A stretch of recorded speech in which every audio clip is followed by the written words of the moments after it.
Okay guys, tingnan natin tong parcel from GNT. Hindi siya GNT, halina. Courier lang ang GNT. Ang seller si ano.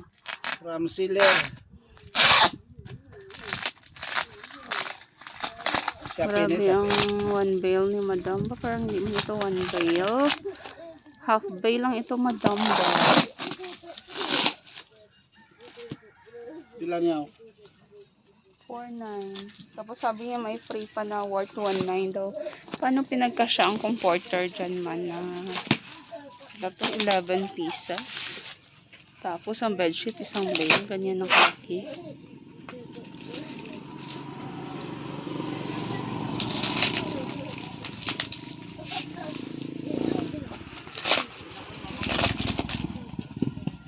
May pamanikin pa daw na si madam. May pamanikin at saka may pa-stand ay pa-ring light. Pwede na. Nantawa ganito dara sa sulod.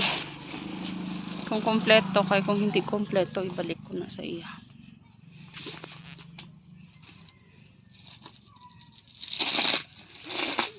May video niyo.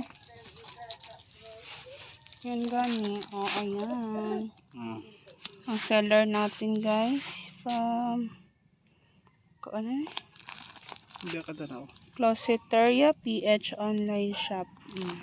The Rebel. Hoy!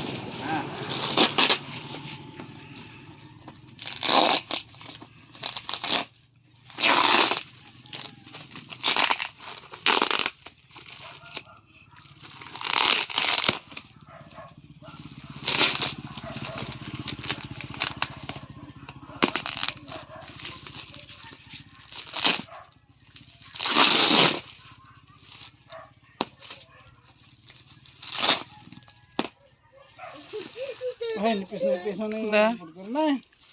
Toto, ano mo? Ano toto? Nari ano. Kung burger nga nipis mo na eh. Bedsheet na ka-comforter.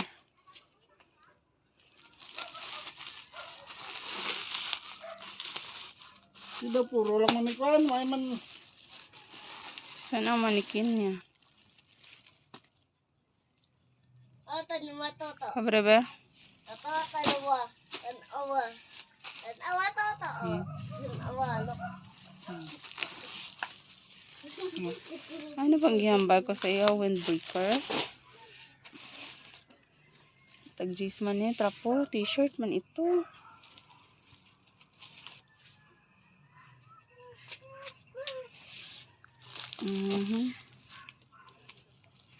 Ay, klaro eh. Meron ang manikin ni madam.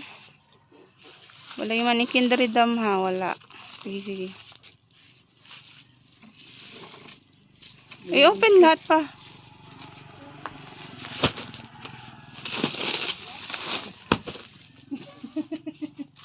Diyan manikin niya. Oo, Wala yung manikin. Tapos, Korean pa mag towel man eh. Dili man eh. Kung ano. Bedsheet na pa.